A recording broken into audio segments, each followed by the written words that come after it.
suis en train de regarder le bilan que je vais transmettre à César. Donc César, c'est mon préparateur qui me suit dans toute cette préparation.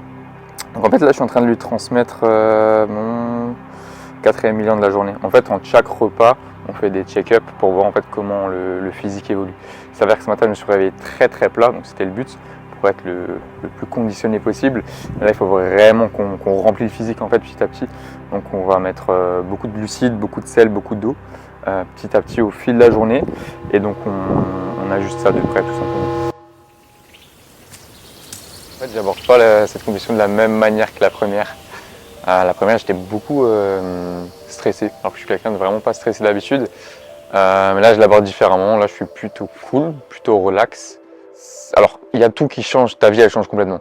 De toute façon, tu peux pas aller à l'encontre de ça. Mais moi, la priorité, c'est vraiment de gérer cet aspect professionnel là, en fait, parce que les gens qui me suivent, les gens que j'ai en coaching savent à quel point je mets de l'importance dans ce que je fais, dans mon travail. Donc, c'est quelque chose que je voulais garder.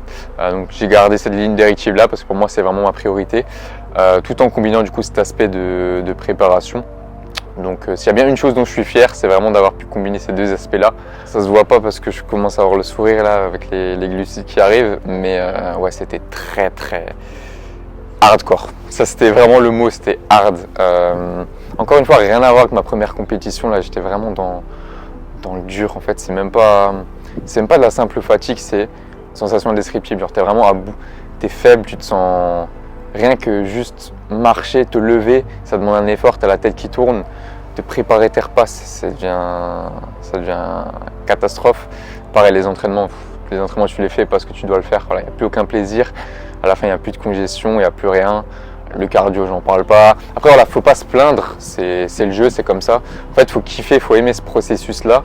Parce que en fait, c'est ça qui te rend plus fort au quotidien. Donc faut voir ça comme une force et pas se plaindre, ouais c'est dur, oui ok c'est dur, mais regarde tout ce que ça t'apporte derrière. Et là on parle pas que d'un point de vue sport, on parle de toutes les valeurs en fait que ça nous inculque au quotidien pour tout simplement pour être une meilleure personne quoi. Est-ce que ça m'a changé? Oui et non, parce que dans tous les cas j'avais déjà cette force de caractère, mais ça l'a plus renforcé encore plus, je dirais. Ce qui a changé par rapport à cette première prépa, c'est qu'il y a eu beaucoup plus de difficultés, il y a eu beaucoup plus de fatigue, de faiblesse, des sociabilisations plus importantes aussi, parce que tu t'éloignes aussi de ton cercle, de tes proches, c'est indirectement, tu le veux pas, mais c'est comme ça. Donc en fait, ça te fait prendre conscience de la vraie valeur des choses, de la valeur des proches, de la valeur de la vie, tout simplement reprendre goût à la vie après la compétition. C'est dans ces moments-là où tu te rends compte que en fait, il faut savoir profiter de la vie, profiter de ces instants-là. En fait, c'est la difficulté qui donne goût à la valeur des choses. Voilà, c'était ça la phrase.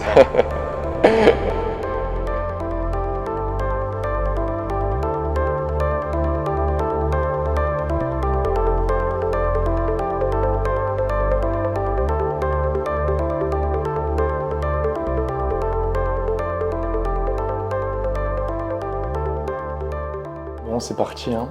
Show day aujourd'hui. Beaucoup de péripéties là depuis hier soir.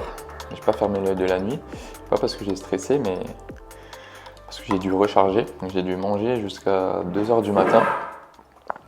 Je disais pas mal de péripéties parce que j'ai dû manger jusqu'à 2h du matin. Et le souci, c'est qu'en fait, j'ai eu une inflammation au niveau de l'estomac, au niveau du ventre, vraiment très hard. Et en fait, ça continue jusqu'à ce matin. Donc heureusement, le physique suit, mais énormément de fatigue. 8 litres d'eau aussi également hier, on a dû se remplir. Donc pareil, toutes les 20 minutes aux toilettes, donc c'était vraiment pas la meilleure des nuits. Mais bon, le plus important c'est d'être prêt. Et de toute façon, je pense que je le suis. T'es obligé de toute façon au jour J, donc il reste plus qu'à manger ce qu'on peut, et puis c'est parti quoi. Elle est vide.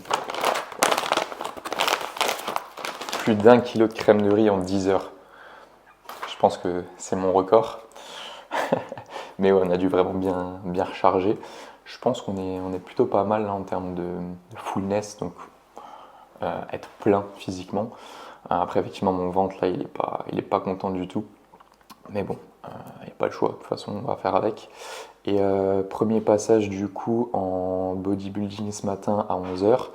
Et ensuite, j'enchaîne en classique physique cet après-midi. Donc, on verra ce qu'il en est. Là, j'ai le TAN à 9h.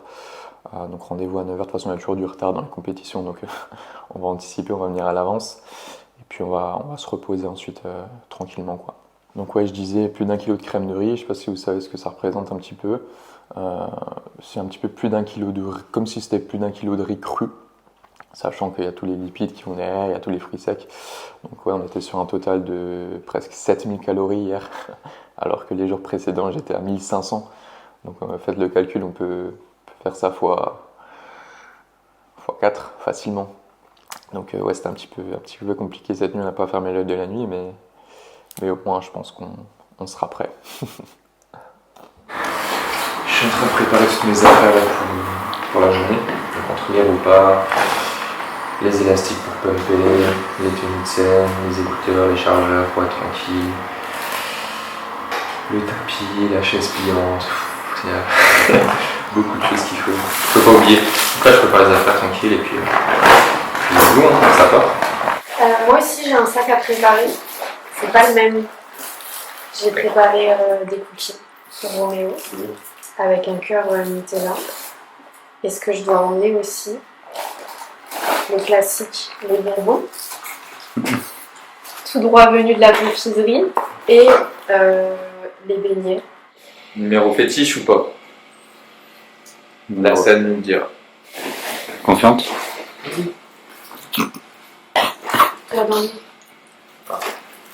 On verra. On va pas s'avancer. Confiant? Yes. Ah. Let's fucking go!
Parce que si c'était facile, tout le monde le ferait.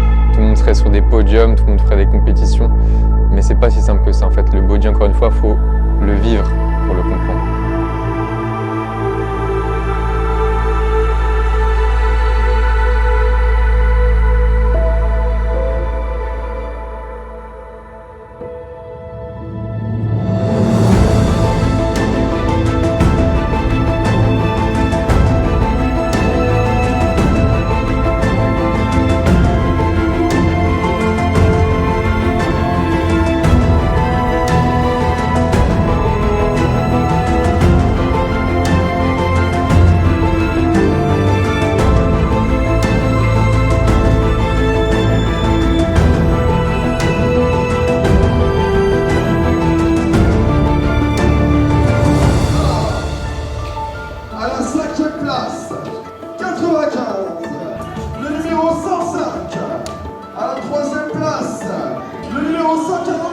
À la deuxième place, le numéro 234.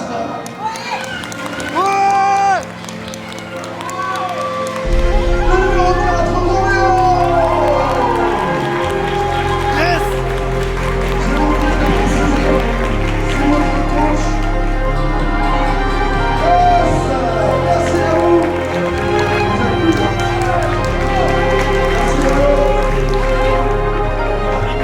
Let's go! La scène parlera plus. Let's go!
temps de travail acharné tous les jours. Ah, je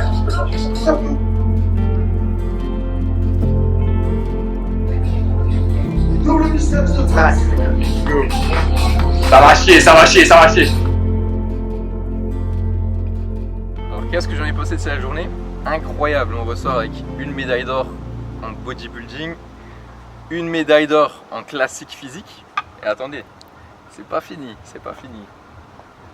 On a ici l'overall classique physique, donc le premier en fait de toutes les catégories classique physique. Et pour terminer la belle aventure, on me resserre la carte professionnelle provisoire, c'est-à-dire que je dois faire un show pro et faire un podium pour la valider. J'ai pas pu faire mieux, j'ai tout raflé, je suis trop heureux et maintenant on va manger des cookies, let's go. Ah, le fameux il est là, le fameux cookie. No Nets fabrique, hein, on va pas continuer à blablater là, mais follow, like, partage et surtout commande. Commande, ça arrive prochainement. Regardez bien. Voilà.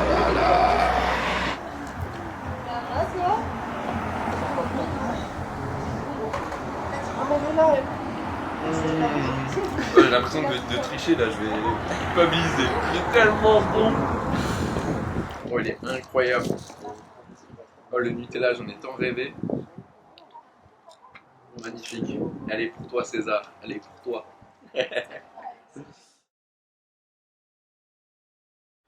Bon, lendemain du show, on se retrouve pour un petit récap, pour un petit débrief aussi de fin. Alors, compétition incroyable. Alors, ça fait longtemps que j'attendais ça depuis ma dernière scène, du coup, en 2021. J'avais fait Men's Physique à l'époque. J'avais aussi fini premier du coup de ma catégorie, mais je voulais changer de caté. Donc 3 ans de travail donc, récompensé. Donc on fait un petit peu le topo. Donc première place du coup dans la catégorie bodybuilding. Donc ça c'était le matin. Je vais le mettre autour du cou, allez. Première catégorie, body. Deuxième catégorie du coup classique physique. Pareil, première place en plus d'1m70, donc c'est par taille. Deuxième médaille. Et ensuite, il y avait l'overall. Donc c'est le gagnant en fait de toutes les catégories. Donc il y avait 2 catégories classiques physiques. Non, il y en avait plusieurs, pardon. Il y avait plusieurs catégories classiques physiques. Et du coup, tous les premiers se confrontent pour élire le gagnant de toutes les catégories classiques physiques. Elle est là. Elle est là, donc 3 titres. C'est juste incroyable, je ne m'y attendais pas forcément à autant de succès, même si c'était l'objectif. Clairement, c'était l'objectif fixé. Mais je suis vraiment très content. Et en plus de ça, c'est pas fini. C'est pas fini. On a ici une carte pro, carte professionnelle. Alors il faut savoir que qu'est-ce qu'une carte pro, c'est ça te permet de participer à toutes les compétitions professionnelles, le statut professionnel en fait dans ton sport. En fait, c'est la consécration ultime que tu peux avoir tout simplement. À l'ICN, ils ont juste changé leur règlement à partir d'octobre. Donc c'est-à-dire que j'ai une carte professionnelle provisoire. Alors qu'est-ce que ça veut dire? Ça veut dire tout simplement qu'il faut encore la valider. Comment la valider? Alors normalement, tous les ans, le gagnant de la catégorie de l'overall gagne une carte pro. C'est terminé, c'est officiel. Là, ils ont essayé de compliquer la chose, c'est-à-dire qu'il faut faire un podium chez les professionnels pour valider cette carte. Donc ça, c'est l'étape suivante. Donc vraiment très fier. On va le mettre ici. Est-ce qu'on le voit bien à la caméra? On ne le voit pas. On ne le voit pas. Je ne suis pas caméraman, toutes mes excuses. Ouais, Hugo, il y a eu un petit contretemps. Qualité du plan. A dû rentrer, donc on s'adapte au mieux. Est-ce qu'on le voit mieux là? Je m'éloigne, on le voit. On voit mieux. À chaud, qu'est-ce qu'on va se dire? Très fier déjà de tout ce que j'ai pu réaliser. Ça fait maintenant 8 ans, 9 ans que j'ai dit ma vie pour ce sport. Ça fait 3 ans que je prépare cette compétition. J'en parle pas beaucoup sur les réseaux il faut, je vais faire ça et ça, je vais faire tant et tant de choses dans ce sport.